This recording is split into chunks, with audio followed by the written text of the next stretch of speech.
بسم اللہ الرحمن الرحیم۔ السلام علیکم عزیز طلباء و طالبات، آپ کو آپ کے تعلیمی چینل پر خوش آمدید۔ آپ لوگوں کی طرف سے ملنے والے کمنٹس پہ حصہ نظم کے حوالے سے بات کی تھی آپ لوگوں نے، تو آج میں حصہ نظم کا آغاز کر رہی ہوں، جس میں ہم کعبے کی رونق، کعبے کا منظر، اس لیکچر میں شعر نمبر 1 اور 2 کا ہم مفہوم پڑھیں گے، تشریح کے اوپر بات ہوگی، ادبی محاسن کے حوالے سے بات ہوگی اور امتحانی نقطہ نظر سے آنے والے تمام اہم سوالات کو اس میں شامل کیا گیا ہے، اس لیے اس ویڈیو کو آخر تک دیکھیے۔ شعر نمبر 1 ہے: کعبے کی رونق، کعبے کا منظر، اللہ اکبر اللہ اکبر، دیکھوں تو دیکھے جاؤں برابر، اللہ اکبر اللہ اکبر۔ اس شعر کا مفہوم ہے: کعبے کا حسن، اس کی رونق اور منظر ایسا ہے کہ دیکھنے والا حیران رہ جاتا ہے، دل میں اللہ کی بڑائی کا احساس جاگ اٹھتا ہے۔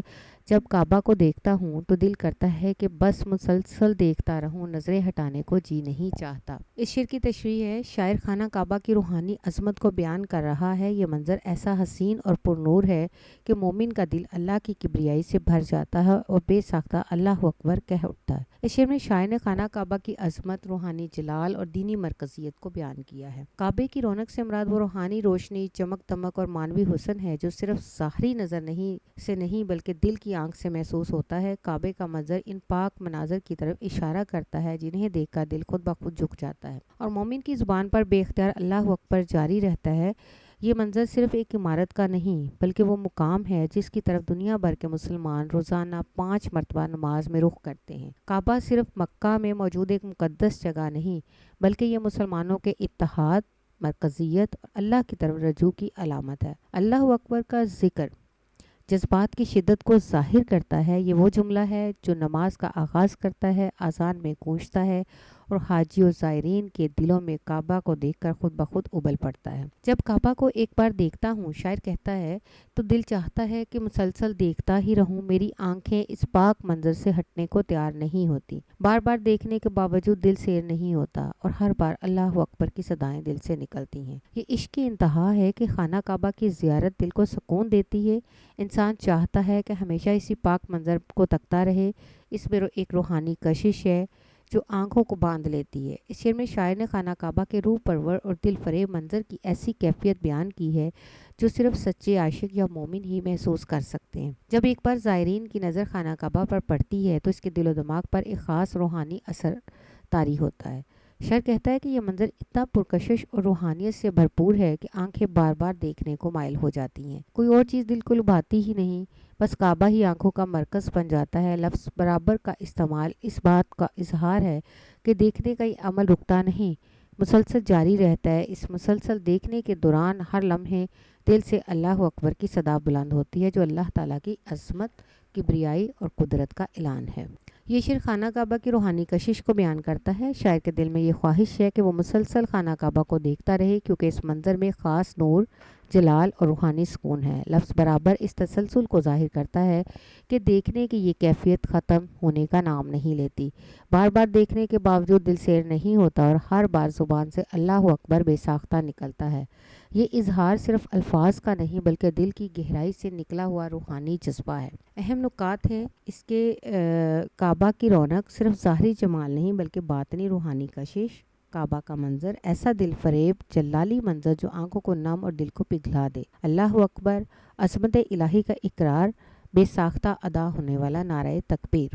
ادبی اور فنی محاسن کی جب ہم بات کرتے ہیں تو اس میں تکرار، ریپیٹیشن ہے۔ اللہ اکبر کی تکرار کیفیت اور جذبے کی شدت کو بڑھاتی ہے۔ سجا، یہ رونق اور منظر میں سجا کی خوبصورتی ہے اور اس کے اندر تاثر، امپیکٹ، یعنی مختصر مگر روحانی اثر سے بھرپور الفاظ ہیں۔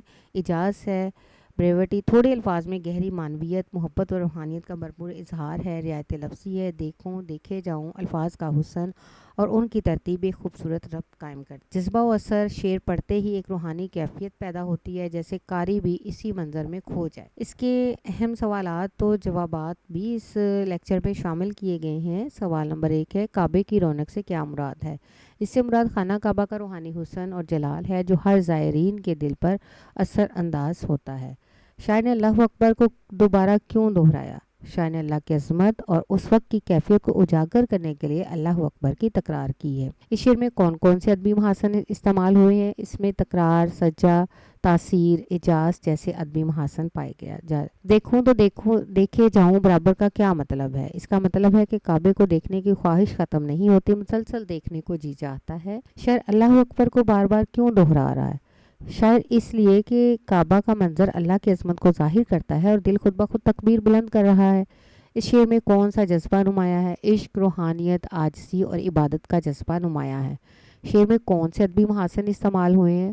تکرار، اجاز، رعایت لفظی اور اثر پذیری جیسے ادبی محاسن استعمال ہوئے۔ شعر نمبر 2 ہے، حمد خدا سے ترہیں زبانیں، کانوں میں رس گھولتی ہیں اذانیں، بس ایک صدا آ رہی ہے برابر، اللہ اکبر، اللہ اکبر۔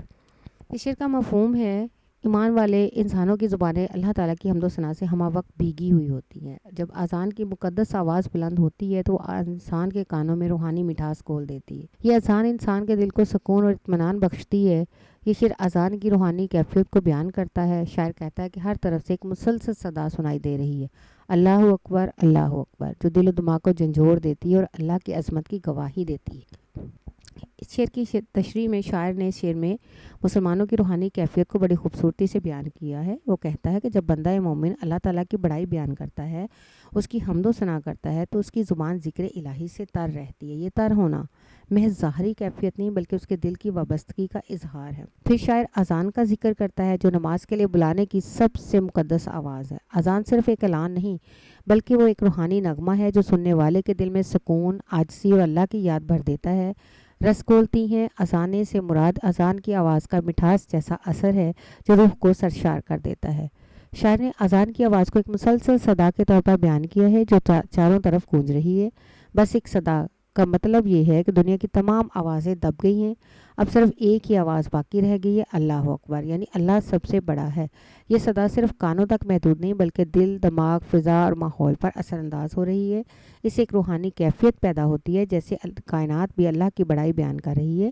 برابر کا مطلب ہے مسلسل، بلا رکاوٹ، جس سے ظاہر ہوتا ہے کہ یہ صدا رکنے والی نہیں، ہر وقت، ہر لمحہ، ہر سمت میں اللہ کی عظمت کی گونج ہے۔ اس شعر کے ادبی محاسن ہیں، تشبیہ ہے، اس میں اذان کو رس کھولنے والی آواز سے تشبیہ دی گئی ہے۔ زبانوں کا تر ہونا اللہ کے ذکر کی شدت کو ظاہر کرتا ہے۔ صوتی حسن ہے، زبانیں اور اذانیں کا قافیہ اور ہم آہنگی دل کو بھاتی ہے۔ پھر تجسیم ہے، پرسونیفیکیشن، اذانوں کو رس کھولنے والا قرار دینا ایک جاندار احساس پیدا کرتا ہے۔ سہل ممتنع، بظاہر سادہ مگر فکری طور پر گہرائی رکھنے والا شعر۔ روحانیت، شعر میں اللہ کی یاد اور اس کے ذکر سے وابستہ روحانی لذت کو بیان کیا گیا ہے۔ تکرار ہے، اللہ اکبر کی تکرار سے تاکید و جذبات کی شدت نمایاں ہوتی ہے۔ تشبیہ ضمنی ہے، یہ صدا کو فضا میں گونجتی مسلسل آواز کے طور پر پیش کر کے تصوراتی انداز میں بیان کیا گیا۔ تاثیر، ایک ہی صدا کا تسلسل سننے والے کے دل پر روحانی اثر ڈالتا ہے۔ تصویر نگاری، صدا کو سننے کا منظر تخلیق کیا گیا ہے جو قاری کو محسوس ہوتا ہے کہ وہ سن رہا ہے۔ اس شعر کے اہم امتحانی نقطہ نظر سے سوالات ہیں۔ شاعر نے زبانوں کے تر ہونے سے کیا مراد لی ہے؟ اس سے مراد یہ ہے کہ مومن کی زبان ہر وقت اللہ کی حمد و ثنا سے مشغول رہتی ہے۔ اذان کو رس کھولنے والی آواز کیوں کہا گیا ہے؟ اذان کی آواز سننے والے کے دل و دماغ پر روحانی اثر ڈالتی ہے جیسے رس مٹھاس دیتا ہے۔ اس شعر میں کون سے ادبی محاسن ہیں؟ تشبیہ، صوتی حسن، تجسیم اور روحانیت جیسے ادبی محاسن موجود ہیں۔ شعر کا مرکزی خیال کیا ہے؟ اللہ کی حمد اور اذان کی روحانی اہمیت۔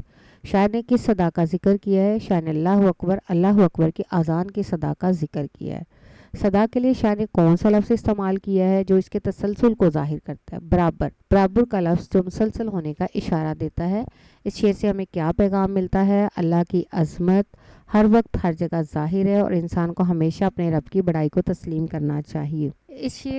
یہ شعر ہمیں یاد دلاتا ہے کہ ایک سچے مسلمان کی زندگی اللہ کے ذکر سے معطر رہتی ہے، اس کی زبان حمد خدا سے تر اور اس کے کان اذان کی روحانی مٹھاس سے سیراب ہوتے ہیں۔ یہ شعر نہ صرف عقیدت کا اظہار ہے بلکہ ہمیں عبادت کی طرف راغب کرنے کا ایک ذریعہ بھی ہے۔ یہ شعر ایک خوبصورت حمدیہ خیال پیش کرتا ہے۔ شاعر نے سادگی اور گہرائی کے امتزاج سے اللہ کی تعریف کو بیان کیا ہے۔ زبان کا اللہ کے ذکر سے تر ہونا اور اذان کا دل میں رس کھولنا ایک سچے مومن کی روحانی کیفیت کی عکاسی کرتا ہے۔ یہ شعر ہمیں اس بات کی یاد دہانی کراتا ہے کہ اللہ کی حمد اور عبادت ہماری زندگی کا مقصد اور سکون کا ذریعہ ہے۔ اذان کی گونج اس کی روحانی اثرات کو بہترین انداز میں بیان کرتا ہے۔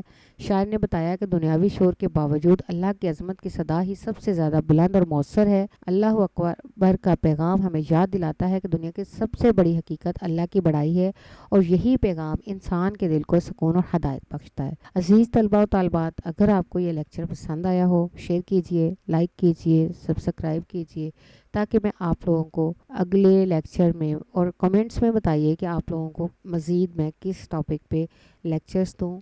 انشاءاللہ دعاؤں میں یاد رکھیے گا۔ میں کوشش کروں گی کہ آپ کی توقعات کے مطابق اور امتحانی نقطہ نظر سے آپ کے لیے جتنا بہترین انداز میں ممکن ہو میں آپ کو لیکچرز دیتی رہوں۔ جزاک اللہ۔ اللہ حافظ۔ دعاؤں میں یاد رکھیے گا۔ شکریہ۔